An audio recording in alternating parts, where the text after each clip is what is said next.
Pre-order the new Max Out Mindset for Volleyball book and workbook by Dr. Larry Widman, a guide for coaches, athletes, teams, and parents to help you be in the best position to max out when it matters the most. Go to www.maxoutmindset.com. You are listening to Max Out Mindset with your host, Dr. Larry Widman, performance psychiatrist and elite mindset coach to women in sports, business, and life.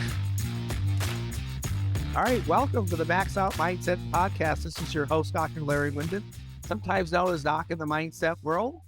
I always say I do this podcast because I've been blessed over the last 20 years or so to work with some of the best coaches, athletes, teams, and leaders in the country. And whenever I get a chance to have a guest on, of course, I want to learn more from them, but I love to share what I've learned over the years. I say my definition of maxing out is given the talent, the experience of the athletes and coaches, the health, the depth, and the intangibles. Can an individual or a team reach the limits of their capabilities? And then can they do it under pressure when it matters the most? Because I always say, if you can't do it when it matters, what's the point? Today, I'm really excited. We're doing this live at the ABCA convention, but of course, by the time most of you hear this, will be on our regular venue. But I'm really excited to have a local coach from the state of Nebraska. I know she's going to hate me bragging about her, but I have to tell you a few things about her. A couple of things about her. One, most people won't even know she's won as many state championships in track and field as she has in volleyball. I believe 4 each. She 25th year as a volleyball coach, I believe. She coached 29 years in track and field. She was the ABCA National High School Coach of the Year last year. She's a Hall of Fame coach. Her teams have gone back-to-back in state championships, including this year, an incredible 40-0 at Lincoln Lutheran. She is the NSAA 2022 Coach of the Year. Welcome to the Max Out Mindset podcast, Coach Sue Ziegler. Thanks, Doc. I'm happy to be here for you. Yeah, this is really exciting for me because, of course, I've tracked you from a distance and we've connected the last couple of years, and I've watched your teams closely.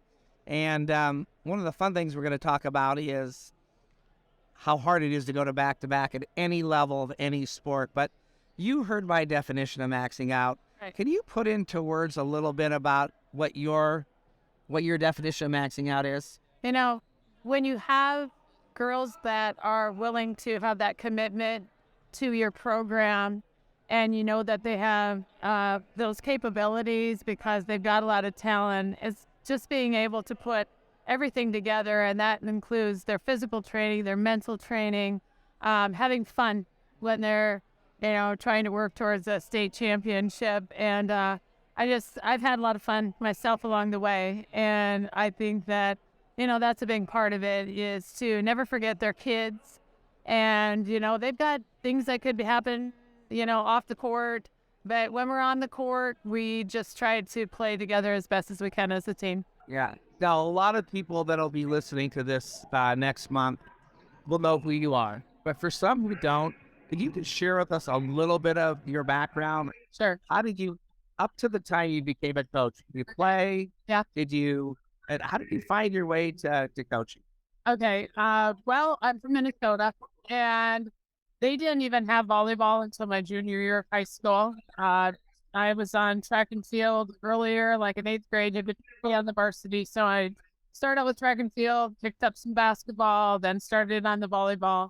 But I had a great mentor in my physical education teacher back in high school, and she did some coaching too. So I went to Augsburg College in Minneapolis, basically on the West Bank of the University of Minnesota, and tried to do all 3 sports in my first year of college, and then just realized that something I wanted to do of myself is to become a coach and to teach physical education. And I also teach health at Lincoln Lutheran. But, I've come from a very supportive family. My husband was very athletic. He played for the University of Minnesota for a little bit with basketball. And we met then at Augsburg, and our kids, I don't know if you knew that about our background, but they're huge Minnesota fans, but they love Nebraska too. And anyway, when we moved to Nebraska here, I had already done some coaching in Minnesota at a couple different schools there. But when I got to Lincoln Lutheran, we were just a junior high, not even middle school, junior high. We were grades 7 to 9. and they knew they wanted to become a high school. So it was in about 95, we started adding sophomores, juniors, seniors, and, that to the mix too. And so that first year when we had freshmen, I took them to a district competition, and we actually did pretty good. And our first NSA bout, just missed going state. And I had a lot of fun with that small group of girls, and we grown there. We went up to C1 at Lincoln Lutheran, and this year dropped back down to C2. But we've had ups and downs throughout all those years as well. And I did 15 years as head coach, and then took about 7 years off when our daughter Kelly went to play college volleyball, and they asked if I'd come back, and I didn't think I'd be back this long. But when you love something, you just keep doing it. So I've been back for about 10 years now. Wow. When did you figure out you were pretty good at this coaching thing? I think it's the girls that make me look good at it, because I've just had some tremendous kids and other wonderful assistants. I really, truly do give a lot of credit to all the different assistant coaches I've had along the way in the many years, because they've not only become great friends, but mentors to the girls as well. And, they've really been a support system to me too. They've been so good to help me out in so many ways. So I suspected that you would deflect most of your success, and I think that's cool. Put into words a couple things that you've learned along the way that have helped you elevate as a coach. Because I always say, some people get better, some people don't, but, from an outsider's vantage point, it appears you've never been better as a coach. And that's a cool thing to see someone get better. What have you figured out that you're doing better than ever right now? Well, along the way, you have your losses. And I always told the girls, you learn from your losses. You don't just, accept defeat. And I think our girls have almost as big a will to not lose as they do to win. And so they will do whatever it takes to get to that point. And we just realized that we need to make this a learning experience, life lessons along the way, have a lot of fun, but learn the game of volleyball. And right now I have a lot of girls that just seem to really get the game. They have really good sport awareness. They support each other with their, they have their own self-talk, but they know how to reach out to others when they know that they're struggling a little bit. I never let the girls say my bad. We try to stay on the positive side of things, and just know that we've got the next one. So we try to never get rattled. I've learned that it doesn't help to have fear, and you have to release that. And there's been different things that we've done along the way to try to help that out. So this is the second time you've mentioned the word fun. Yeah. It's one of my core values that I try to determine whether I've been successful with the team, at least helping them understand that it's a competitive advantage. What does fun look like to you in terms of, because a lot of coaches say, well, I don't want my team to have too much fun, and then they're not focused or whatever, but what does fun look like to you that that actually helps your team perform better? You can be fun and focused. And we do our team bonding, and you've mentioned that in your book as well, that we try to spend on Tuesdays that we don't have any kind of a match, Team Tuesday. So that could be from painting pumpkins if it's around Halloween time, to during a full-out Olympics with all levels. It's our reserves, JV, and varsity all working together to have a lot of fun and to support each other along the way. And they get very competitive at that. But even in our drills, they could be certain tough drills, but like the pit drill. We put 2 girls out there, we change it up all the time, match them up, and they get 10 balls, and they're throwing everywhere on the court. They're diving. They're, sweating bullets by the time they're done, but their teammates are on the outside screaming bloody murder, cheering for them to get that ball. And that really translates into then, having fun with that drill. That's how they play on the court. So to be clear, do you take away practice time to do team bonding time during the course of your week? I had a lot of people ask me that when I did one of the multi-sports clinics this summer. And we really try to make it 20 to 30 minutes one day a week, and not even every week. So no, we don't forfeit practice time. And we actually have kind of long practices. I guess we're fortunate because after volleyball, no other team is coming on. Like for basketball, you might have the boys team coming on after the girls. We are able to use that court time. We do a lot of goal setting. We go out to the classroom and we do a lot of, we vote on, top players for the game. We choose, who has deposited to the bank the most. And then they have to say why they feel that person really supported the team, whether they're on the bench or they were out on the floor there. But we try to just do something that's a little extra special that makes us a little unique from the standpoint of not just going to practice. I don't think the kids ever really dread going to practice. I just don't hear saying that. And I'm, could be wrong, but I'm not hearing it. Yeah. Well, what was the when you were talking to the coaches clinic, you made reference to something called corner up. Yeah. What does that mean? Well, probably took it from, another coach. Like John Cook says, you take ideas from everyone else. And, as a coach, the longer you coach, the less you know, or then you realize that because there's so much out there. And I know that I took that idea probably from Nebraska where they line up the seniors to juniors to sophomores to freshmen. And then we just make this handball, and then I just speak directly to them, but they kind of know their spot. So when it's 3:30 and I say corner up, they all just run and get to that spot. And then we usually start with just some kind of a team motivation, mental training drill, a devotion, and a prayer, because we're a Christian school. And then man get started with our practice. Okay, so it gives you a kind of the structure and some clarity to today. It's a starting point. They kind of know where to be. Yeah. And then we have a teaching moment or something we do, and then we get on with our That's lovely. I see Nebraska has done that a lot too. Yeah. Teams do that. So talk to me a little bit about, and maybe this has evolved. What's your why, your mission, like purpose behind your coaching? I want the girls to not only become the best volleyball player that they can, but the best person that they can. And, to have confidence in their abilities. And, everybody has different abilities, but, knowing their role, because I think that's a challenge that we all have is to allow them to know where they're at and them to accept that role and then be confident with them too. You've mentioned confidence a couple of times as well, and it's one of my 4 C's of an elite mindset. We have the train confidence. How do we do it? How do you train confidence better than maybe others? I think it comes from other teammates that are mentors to them.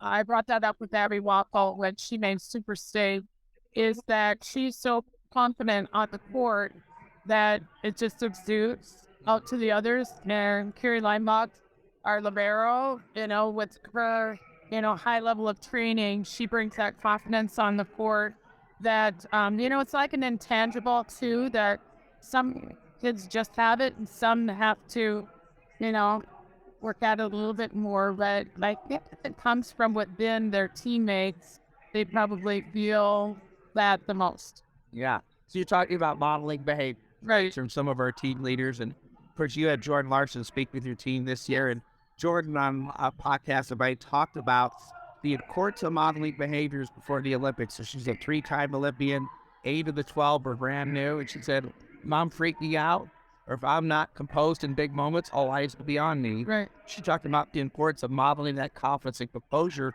for the others. And that's kind of what I'm hearing from you. Right. But obviously they've learned that along the way, either through their training, when they were younger, and it's kind of been part of your culture to kind of teach within. That's what I understand.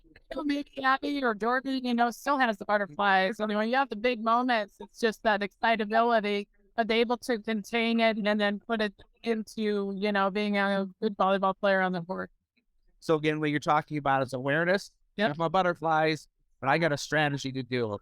Deep breathing, a visualization, talk to a teammate, something to bring it down so I can at least compete to what I trained. That always helps, right? So to be able to be fearless, like you talked about, it takes a lot of work to train confidence.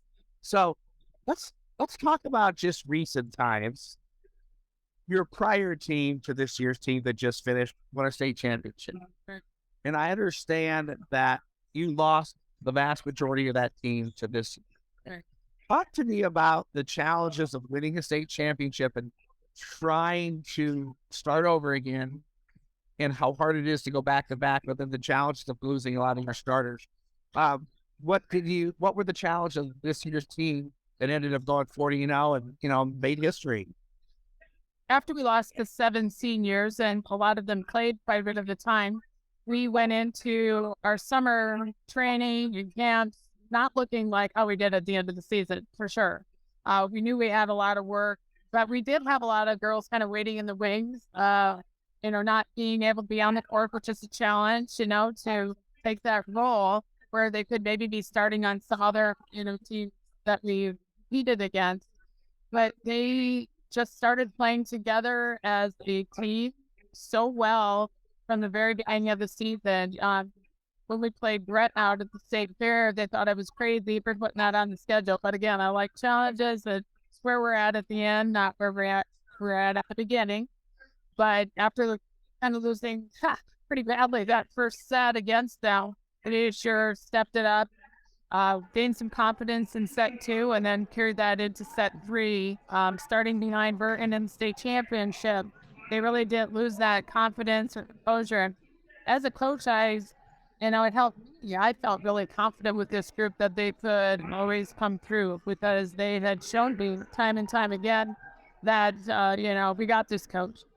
What do you do better in terms of modeling behaviors as you've gotten more experience and more time in coaching? What do you do better in terms of that you model to the team that they pick up on? Yeah, I'm present in the summer training and the weight room, conditioning in the summer. I try to be there. They're putting in the time, so I try to put in my time. I'm very committed to them and to the program. So I will do whatever it takes on my end to help them become part of a state championship team, because it's such an awesome feeling. I just want them all to have that. But they know that there's a lot of work that has to happen along the way, and I know that there has to be a lot of time and that presence there to make that happen. Yeah, so that's kind of an interesting progression too. When you got a brand new team, you're present, you're committed, but you're trying to get them to a place that many of them have never been before, right? So what does that tough early season schedule that you often play against many teams in a class above you or even 2 above you, what does that do to your team? Even when we've taken losses at the beginning of the season, like Brooke ended up the season before this with Waverly Norris, it still told us what we needed to work on at the beginning of the season, what we needed to do as we progressed. At the end of the season, what we needed to work on before we got to the state tournament, and always, having to, God willing to get there. It's no given to just automatically be in. And this year, when I added Gretna onto it, it was going to be 2 tough teams right away. And the kids actually, at first, maybe walked at it, but they loved it too. They look back on that and think it was a great experience for them, because it really put them in an uncomfortable position, probably, out of their comfort zone, and made them just become better volleyball players. When the moments get bigger in the state at the end, when we get to the one and done part of the season, are there things that are there on-court coaching behaviors that you have done different or better? I'm not a real excitable coach, unless there's a huge moment or something, then I am. But I, tried to sit back. You've done all the training and the practices. Now it's their turn to perform. I visit with my coaches and, and the players as we go and in the huddles. But I think I've become a little bit more, I'll take a step back and let the girls do what they know how to do, and they can figure it out. We've told them many times, though, that in case they forget, you've got to get together out the court. You have to touch each other and, show that, that you're bonded, and take more time, after a missed play and just look each other in the eyes and tell each other we've got this. And I really feel like maybe from that standpoint, I've taken a little bit of a step back and allowing them to sometimes fix what they know that they can fix. I love that. Now, of course, you mentioned eye contact. Anyone who knows me knows I'm a little obsessed with it because of what I think it does between athletes and coaches. Why is it important to you? Body language is everything, and you can tell when somebody means it when they're looking in your eyes or if they look scared. And if somebody looks into somebody else's eyes and sees that nervousness, then they know that they need to maybe spend a little bit more time with them or give them a little bit more reassurance when they're out there. So if you're not looking at them, I don't think that the kids can read each other as well. So they've done a really good job about making sure that they see each other.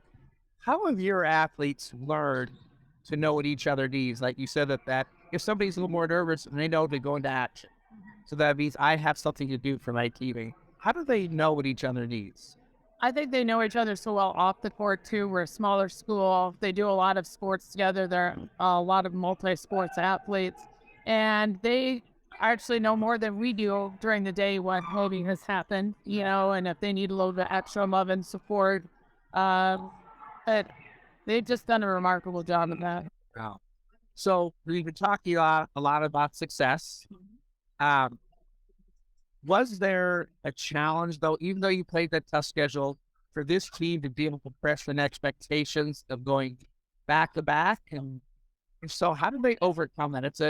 It's very rare that a team goes back to back in sport at any level. It's just hard to do. Right? So did they face some pressures or expectations with that? And if they did, how did they cope with it? They didn't talk a lot about let's go back to back to start with earlier in the summer, but when the seniors decided what their theme was going to be, it was Leave No Doubt. And they said behind that, back to back. And that was about the first I had heard that, because I probably wasn't thinking that way, and definitely not thinking going 40 and normal. It just don't. And I just think that because of the theme that they chose, and again, it's always biblically based in our school, so it ran from 2 Timothy 1:7, you should not have a spirit of timidity, but of power and love and self-control. I love that. That's Leave No Doubt. Right? And that's what I always like the most. Let's go off it with a backstory and Leave No Doubt. Yeah. Because teams a lot of times on the theme or a motto, they don't have a lot of bite behind it. Kind of come up with these words, but they never really thought about what it means and what it represents. Was there a time that Leave No Doubt is tested at all this season? Oh, yes, I'm sure there was. But that's kind of in the back of my mind now. I know that in those bigger matches, we played 10 Class B teams, and sometimes coming in, there might have been a little bit of, doubt in the back of your mind, but you got to get over that. You can't dwell on that because the kids will see it. If you have any doubt, if they have doubt, others can read that, and they just don't perform as well. So we really do a lot of goal setting. We do a ton of scout film. We talk a lot about our opponents, and so it's almost like when we go on to court, we feel like we know them. Even if we haven't seen it before, playing teams, across the state Bay Area, places that, some of the kids ask, where's that at? Because moving to C2, we haven't seen some of the teams before. And you feel confident when you walk out onto that court that you know what your role is. Because when we break down our scouting reports, it says what the pin hitters need to look for. If you're an outside hitter, this is what you can expect from their right side and what parts of the court might be open. And they just have to focus on their part of it for the most part, but it's broken down so well. And I give a lot of credit to my daughter, Kelly, because she is the scout master, and we all contribute. We watch the film too. The girls do a great job with watching the film, but we are able to go out there and play teams we don't know and do pretty well. The conference, it's not magic. So people say, but how do you, talking about conference, how did they get there? Well, you just said it. You work on all four legs of the stool: the physical leg, the technical leg, that's the skills; the tactical, that's game plan and scout; the mental leg, all the things you do on your Tuesdays and other days. And so when people say, "Well, how they are the right to be confident?" Well, one, they put in the work. So say we're halfway home to confidence. And then you mentioned how they work on their self-talk and then they help each other out. And pretty soon you start looking at our ingredients of confidence. You're like, no wonder they're confident they can play here. Right. And no wonder you walk on the court and in the state championships and you're like, no, we're good, right? Because you had said off site here earlier to me that like I actually was really confident we called like this year. Where did that come from? I think it just, again, goes back to the players, because if they've developed that from however you're teaching them and all those aspects of the game, why should we be nervous? Because we can trust in their abilities and what they can bring to the game. And it's been a joy to not have to worry so much. Now, some that will be listening too, because you've mentioned that you do a lot together, all your teams, not just the varsity. Right. But is there a couple of keys to developing your athletes? Because you mentioned many of them have never played a role, but they were ready to go. Yeah. How do you get them ready to go to play in varsity and they've never played varsity before? They trained with us. I guess I shouldn't say that they've never played. They just didn't have important time with the varsity. Got also met with JV last year that stepped in, filled that role. And again, I give credit to my assistant coaches for their job with the reserves, the JV, and varsity, because we're all on the same page. We really run the same practice plan. We just modified it, a little bit for the other courts. But we have, I think, a culture that they know what's expected when you get on that varsity court, when you get out there to play, that it's a pretty fast-paced game. A lot, changes when you go maybe even from JV to varsity, that, that quick sets, be able to run the hot, be able to keep things moving at an incredible pace and playing some great defense. But I tell you, we have some girls that, our service team is very good, which makes it easier for the setter, which makes it easier for the hitter. We play great defense. So there's really no part of the game that I feel like we had any weakness. So when you go out there, that confidence, I think, is it's just kind of assumed. Yeah. So we've talked a lot about success. Been a coach a long time. Yeah. Can you think of any times where you had what I call just as a coach? And if so, what was it? And then what did we learn from it? Probably the most time ever sweated as a coach. So we played Columbus SCOTUS in our first state championship back in 2004. We had played them twice, lost to a regular season, lost to them in the conference tournament. They were 115-0. So 3 years in a row, John Peterson had that team performing at that level. But we knew we were right there, and I had some incredible players as well. 3 of them went on to play D1 ball after that year. And we ended up winning the first set, losing, winning, losing. And then, it was our turn to win again that 5th set. And I tell you, I probably couldn't have been more nervous or uncomfortable as a coach, because every point mattered. And it was down to the wire, point for point, all the way through. And it was at the Coliseum, the old Coliseum, and all the fans right on top of you. And it was loud and it was energetic. And I love that. I love playing at the Devaney too, as I like playing at Club, So those kind of moments are so fun. But I was, feeling the pressure of this team really could and should win a state tournament, but it's hard. And so we had to stay in the game, that it started late, all the success before, matches before us were won like 5 sets. My assistant coach back then, soon Charlene, a really good friend of mine, said, what, he'd go late, we might need to have some food in here. Normally supposed to play at like 12:30. So she thought of that. I don't think we got on till like 2:30. And I think that the girls all said too, if we didn't have some, food in our systems and things like that. So all the little things that have to go into kind of processing how are we going to be our best when we're out on the court to be able to play against them. Because I told my big medal and Angela Calamity, the score gal that was Southern Miss, that we've got to get you in the best shape of your life because this is going 5. I just felt it. And so we were doing extra running, we were doing push-ups, we were doing all kinds of stuff on the court. And it paid off in the end. I really pushed them hard. But I think that we were physically for sure ready. I don't think we did as much mental training as we do now for sure. So appreciate, your maxed up mindset. I love books like Mind Gym and John Gordon and The One Word and, John Cook's, book that he put out. I try to take a lot from other coaches too, but I think the confidence level right now from a team that I've even told them didn't have as much talent as some of these other teams, I feel like the confidence is at a higher level. So talk to me a little bit about in reflection. You mentioned your 2004 self. I know you're a coach even before that, but what would the current version of you, what messages do you have for your younger version?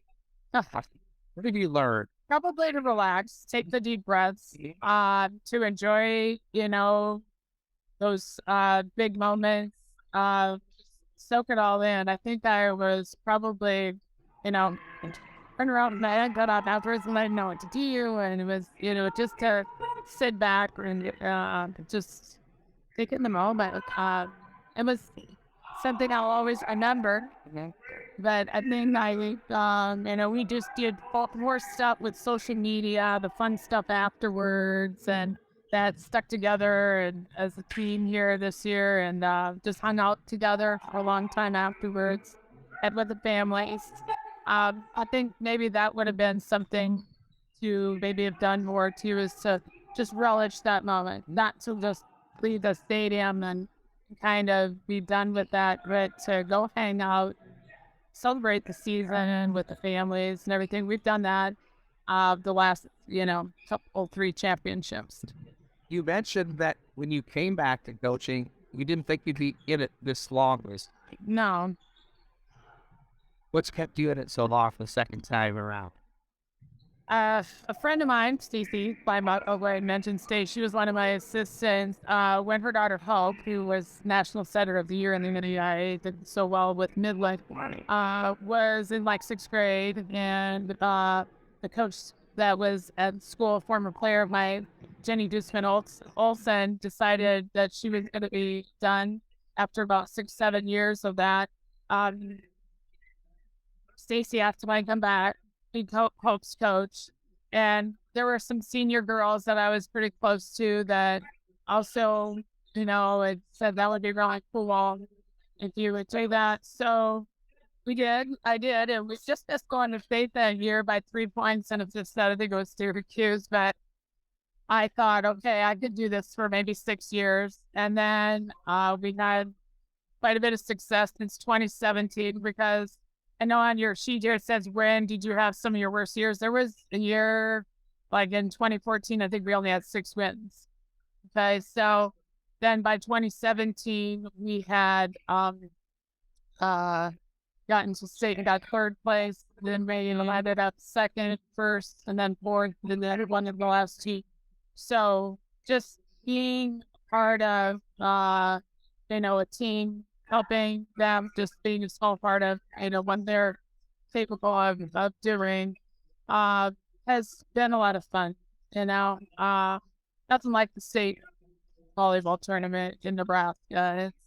It's a great place to be, and it's a great opportunity for these young athletes, and I'm happy to be able to try to be someone that can help them to get there. And another huge part is have a great coaching staff. I always have, and I firmly believe that. When I coached track and field, Dennis Francis, a big shout out to him, who was with me, I think 28 of the 29 years. Don Duke's been another guy there with me for a long time that just had the kids hard in mind, and it made my job easier, and to know how much those kids looked up to the other, the assistant, head coach, you're not supposed to be, best friends with anybody, you just you do your job and you enjoy it, and you still have that caring and compassion and that, but, you have a different responsibility.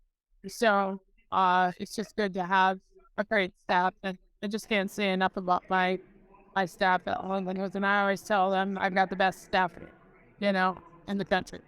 So it makes it fun too. It makes it fun. We do so much. We dress alike. I think you knew that. Okay. Some people try to do the same too, but we go out shopping. If we make state tournament, we go to the mall and get our outfits all set, which some people think that's stupid, and that's not, important. But we just are good friends. It is done more as a friend thing, and then we so that remembered. Yeah. Tell me about your connection with Coach Saunders and stuff. Yeah. It's a team that I've worked with for 5 years. You have some similarities in the winning back-to-backs and state championships and trying to build elite teams, and also have had challenges at different times. Like sometimes we assume like you've always all had success. We even had some years that weren't so good, Right. and learned it grew from them. But tell me about your relationship with her and what that's meant to you.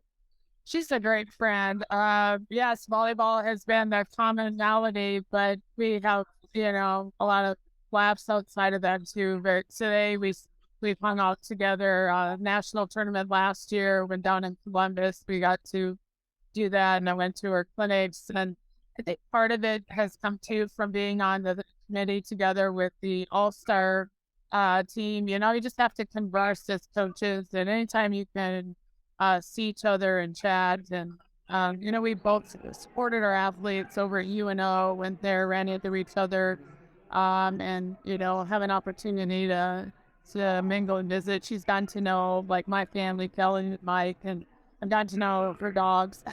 She loves her new puppy, by the way. And we just find ways that we can just enjoy our time together. What did you teach her this year that had an impact on her team?